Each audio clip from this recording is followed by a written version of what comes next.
শ্ৰীমন্ত শংকৰদেৱ সংঘৰ যি বাৰ্ষিক অধিৱেশন তাৰ যি ভব্য আয়োজন যি বিশাল আয়োজন আমি দেখুৱাইছোঁ এনেধৰণে খাদ্য ৰান্ধিবৰ বাবে যি শাক পাচলি একোটা শাক পাচলি কটাৰ পিছত পাহাৰ সদৃশ এটা এনেধৰণৰ পৰিৱেশৰ সৃষ্টি হৈছে আৰু এনেধৰণে ঠেলাত ভক্ত বৈষ্ণৱসকলে সেৱকসকলে লৈ গৈছে আমি দেখুৱাইছোঁ ইয়াৰ ৰঙালাও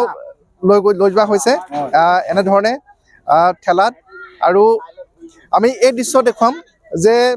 পাচলি কটাৰ পাছত এনেধৰণে বন্ধাকবি ঠিক সেইদৰে বেঙেনা আৰু তাৰ সমান্তৰালকৈ আমি দেখুৱাই গৈছোঁ বেঙেনা বন্ধাকবি ঠিক সেইদৰে ইয়াতে পুনৰ বেঙেনা এয়া বিলাহী আৰু তাৰ সমান্তৰালকৈ ৰঙালাও এনেধৰণে কটা হৈছে আৰু ইয়াতে যিসকল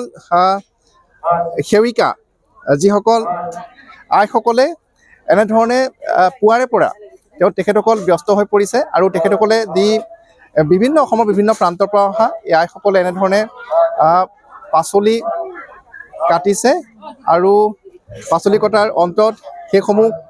যি ৰান্ধনীশাল সেই ৰান্ধনীশাললৈ লৈ যোৱা হৈছে আৰু আমি দেখুৱাইছোঁ এই পৰিৱেশ ইয়াৰে শ্ৰীমন্ত শংকৰদেৱ সংঘৰ ৯৪ সংখ্যক যি বাৰ্ষিক অধিৱেশন যোৰহাটৰ মহবন্ধা স্থিত এৰালতলী পথাৰত হৈছে আৰু এইসকল আই মাতৃয়ে ইয়াতে তেখেতসকলে যি কেৱল ব্যস্ত আছে পাচলি কটাত আৰু সেই পাচলি কটাৰ পিছত এনেধৰণে ইয়াত থোৱা হৈছে আৰু তাৰপিছত সেইসমূহ লৈ যোৱা হৈছে ৰান্ধনীশাললৈ।